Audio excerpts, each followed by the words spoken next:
اب یہ ایودھیا میں رام مندر نہیں ہوگا تو کہاں ہوگا؟ اگر ایودھیا میں رام کی بات نہیں ہوگی تو کہاں ہوگی؟ ہم مکہ میں جب بات کرتے ہیں تو وہاں صرف اور صرف خدا کی بات کرتے ہیں، لیکن ایودھیا میں جب ہم بات کرتے ہیں تو وہاں مکس کر دیتے ہیں۔ جب ایودھیا میں ہم مکس کر دیتے ہیں تو وہیں سے راجنیتی پرکٹ ہو جاتی ہے۔ جب سبھی لوگ مل کر کہیں کہ نہیں، جیسے مکہ میں خدا ویسے ایودھیا میں رام، ویسے متھرا میں کرشن، ویسے کاشی میں سیب۔ کہ حجر اسود کو لوگ چومتے، بے شک میں جانتا ہوں چومتے، تو کیا یہ صحیح ہے؟ لوگ کو غلط فہمی ہے کہ مسلمان حجر اسود کی عبادت کرتا ہے۔ کوئی بھی مسلمان حجر اسود کی عبادت نہیں کرتا۔ لوگ کو یہ غلط فہمی ہے کہ لوگ کعبہ کی عبادت کرتے ہیں، کیونکہ ہم مکہ جاتے ہیں، عمرہ میں، حج میں طواف کرتے ہیں، نماز پڑھتے اس کے طرف پڑھتے ہیں، تو یہ کیوں؟ اس کی وجہ ہے کہ کعبہ، حجر اسود ہمارے لیے قبلہ ہے۔ قبلہ میں ڈائریکشن۔ اگر ہمیں آج نماز پڑھنا ہے تو کوئی کہے گا پورب کی طرف دیکھ کے پڑھو، کوئی کہے گا پشچم، کوئی کہے گا نارتھ، کوئی کہے گا ساؤتھ، کوئی ایسٹ، کوئی ویسٹ، کس طرف دیکھے؟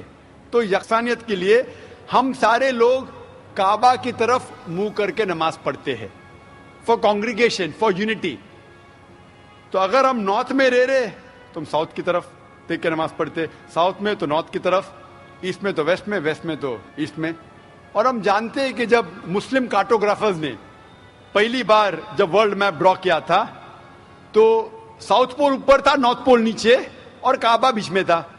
ویسٹرن کارٹوگرافرز آئے اور میپ کو الٹا کیا، north pole top, south pole down, north pole اوپر، ساؤتھ پول ڈاؤن۔ بٹ الحمدللہ پھر بھی کعبہ بیچ میں ہی ہے، سینٹر۔ تو کعبہ ہمارے لیے قبلہ ہے، ڈائریکشن۔ ہم جب جاتے عمرہ کے لیے، حج کے لیے، ہم کعبہ کے گول، حجر اسود کے گول، کعبہ کے گول ہم طواف کرتے ہیں۔ ہم طواف اس لیے نہیں کرتے کیونکہ ہم اس کی عبادت کرتے، ہم طواف اس لیے کرتے کیونکہ اللہ کا پیغام ہے، اللہ کا احکام ہے، ہمارے رسول کا احکام ہے۔ لیکن منطق سے میں سوچوں، لاجک سے سوچوں تو یہ سوچ سکتا ہوں کہ ہر سرکل کا ایک سینٹر ہے، ایک محور ہے، ایک سینٹر، کیونکہ ہم مانتے ہیں کہ اللہ ایک ہے، خدا ایک ہے، اسی لیے ہم کعبہ کے گول طواف کرتے ہیں، یہ دکھانے کے لیے کہ اللہ خدا ایک ہے۔ جیسے آپ نے فرمایا کہ مسلمان چومتے ہیں، بالکل صحیح فرماتے ہیں۔ میں تو میرے بیٹے کو بھی چومتا ہوں۔ کل آپ کہیں گے کہ بیٹے کی عبادت کرتا ہوں، اس کا جواب دوں گا میں۔ ایک حدیث ہے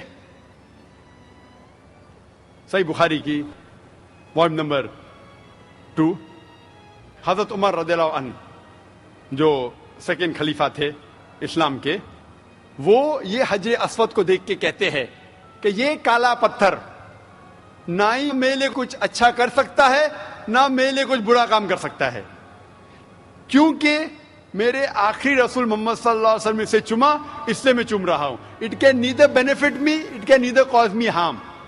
نہ مجھے کوئی نقصان پہنچا سکتا ہے، نہ مجھے کوئی فائدہ پہنچا سکتا ہے، کیونکہ محمد صلی اللہ علیہ وسلم نے چوما، اس لیے میں چوم رہا ہوں۔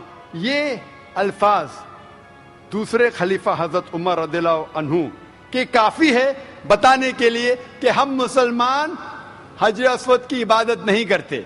اور محمد صلی اللہ علیہ وسلم کے وقت پہ کئی صحابہ کعبہ پہ چڑھ کے اذان دیتے تھے۔ اگر کوئی مسلمان کعبہ یا حجر اسود کی عبادت کرتا ہے، کوئی بھی بت پرست جو بت کی عبادت کرتا ہے اس پہ کبھی بھی نہیں چڑھے گا۔ تو یہ کہنا کہ ہم کعبہ یا سنگ اسود یا حجر اسود کی عبادت کرتے ہیں، کئی صحابہ نے کعبہ پہ چڑھ کے اذان دی، تو یہ ثابت ہے کہ ہم نہ کعبہ نہ حجر اسود کی عبادت کرتے ہیں، ہم صرف اس کو قبلہ مانتے ہیں، اور کیونکہ اللہ کے رسول نے چوما اس لیے ہم چومتے ہیں، ہم